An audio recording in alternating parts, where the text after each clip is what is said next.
ಸಾಹೇಬ್ರೇನೋ ಹಿಂದುತ್ವ ಜಪ ಮಾಡ್ತಾ ಇದಾರೆ ಸರ್, ಏನು ಬಿಜೆಪಿ ಕಡೆ ವಾಲ್ತಾ ಇದಾರ? ತುಂಬಾ ಚರ್ಚೆ ಆಗ್ತಿದೆ ಸರ್. ಈಗ ಯಾವುದು ಇಲ್ಲ, ಈಗ ಹಿಂದೂ ಜಪ ಅಂತಲ್ಲ, ಶಿವರಾತ್ರಿ ದಿನ ಶಿವನ್ ನೆನೆಸ್ತಾನೆ ರೈಮ್ ನೆನೆಸೋಕ್ಕಾಗ್ತದ?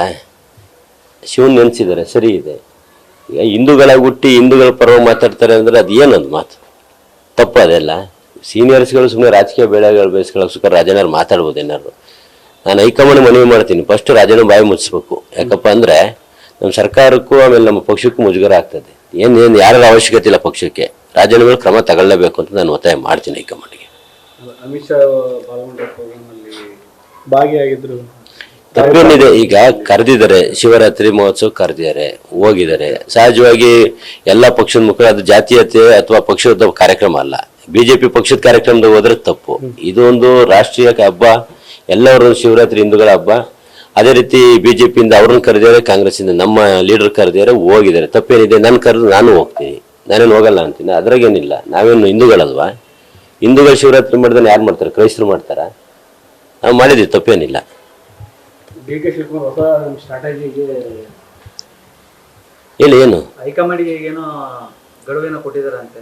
ಯಾಕೆ ಗಡುವು ಇಲ್ಲ, ಡಿಸೆಂಬರ್ ಒಳಗೆ ಬರ್ದಿಟ್ಕೊಳ್ರಿ, ರಕ್ತದಲ್ಲಿ ಬೇಕಾದ್ರೆ ಬರ್ಕೊಡ್ತೀನಿ, ಮುಖ್ಯಮಂತ್ರಿ ಆಗ್ತಾರೆ. ಇದಂತೂ ಡಿಸೆಂಬರ್ ಒಳಗೆ ಆಗ್ತಾರೆ, ರಕ್ತದಲ್ಲಿ ಬರ್ಕೊಡ್ತೀನಿ, ಆಗ್ತಾರೆ, ಬರ್ದಿಟ್ಕೊಳ್ರಿ ಅಷ್ಟೇ.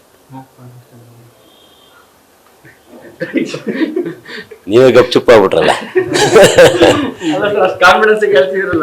ಏನು ಪವರ್ ಶೇರಿಂಗ್ ಆಗಿದ್ದು? ಪವರ್ ಶೇರಿಂಗ್ ಏನಲ್ಲ. ನಾವು ಕಷ್ಟಪಟ್ಟಿದ್ದೀವಿ, ಕೆಲಸ ಮಾಡಿದ್ದೀವಿ. ನಿಮಗೆ ಮುಂಚಿಂದನೂ ಹೇಳ್ತಾ ಇದ್ದೀನಿ, 0 ಇದ್ದಂಥ ನಮ್ಮ ಲೋಕಸಭೆನ 9 ಸ್ಥಾನಕ್ಕೆ ತಂದಿದ್ದೀವಿ.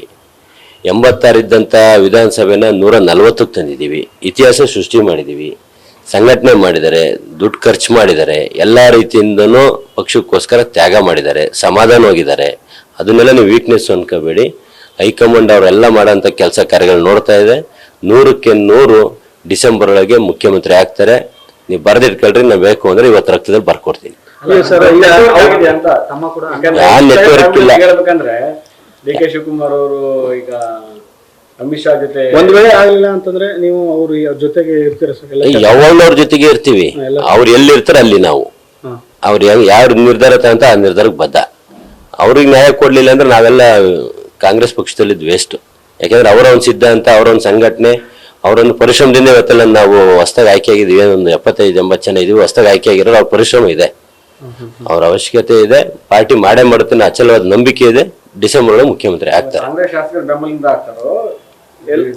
ಕಾಂಗ್ರೆಸ್ ಪಕ್ಷ 140 ಜನ ಇದ್ದಾರೆ, ಬೇರೆ ಅವಶ್ಯಕತೆ ಏನಿದೆ ನಮಗೆ? 140 ಜನ ನಾವೇ ಇರೋದ್ರಿಂದ 140 ಜನ ಬೆಂಬಲದೊಂದಿಗೆ ಮುಖ್ಯಮಂತ್ರಿ ಆಗ್ತಾರೆ. ಒಂದ್ ವೇಳೆ ಅದು ಆಗ್ಲಿಲ್ಲ ಅಂತಂದ್ರೆ, ಬೀಳಿಲ್ಲ ಅಂತಂದ್ರೆ ನೀವು ಅವ್ರು ಏನೇ ಆಗ್ಲಿಲ್ಲ ಅಂದ್ರೆ ಮಾತಾಬೇಡ, ಬಿ ಪಾಸಿಟಿವ್, ಥಿಂಕ್ ಪಾಸಿಟಿವ್ ಅನ್ನೋರು ನಾವು, ನಮ್ಮ ಸಾಹೇಬ್ರು. 100ಕ್ಕೆ 100 ಡಿಸೆಂಬರ್ ಒಳಗೆ ಮುಖ್ಯಮಂತ್ರಿ ಆಗ್ತೀವಿ. ಒದ್ದಾದ್ರೂ ಕಿತ್ತೋತೀನಿ ಅಂತ ಹೇಳಿದಾರೆ. ಮದುವೆ ದಾಖಲೆ ಕೊಡೋದು ಹಕ್ಕದು, ನಮ್ಮ ಹಕ್ಕು, ಅದನ್ನ ನಾವು ಕೇಳ್ತೀವಿ, ಕೊಡ್ತಾರೆ. ಹೈಕಮಾಂಡ್ ಸಹ ನಮ್ಮ ಒಂದು ಪರಿಶ್ರಮನ ಪರಿಗಣನೆ ತಗೊಂತದೆ. ಇವ್ರು ಯಾರ್ಯಾರು ಏನೇನೋ ಮಾತಾಡ್ತಾರೆ, ಅವ್ರು ಆಗ್ತಾರೆ ಅನ್ನೋದು ಗೊತ್ತಾಗಿ ಇವರೆಲ್ಲ ಮಾತಾಡ್ತಿರೋದು.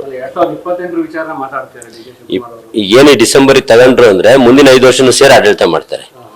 ಅಲ್ಲಿ ಹೆಚ್ಚಿಗೆ 7 ವರ್ಷ CM ಆಗ್ತಾರೆ ಕಂಟಿನ್ಯೂ. ನ್ಯೂಸ್ ಫಸ್ಟ್, ನಿರ್ಭೀತಿಯಿಂದ ನಿಮ್ಮ ಪರವಾಗಿ.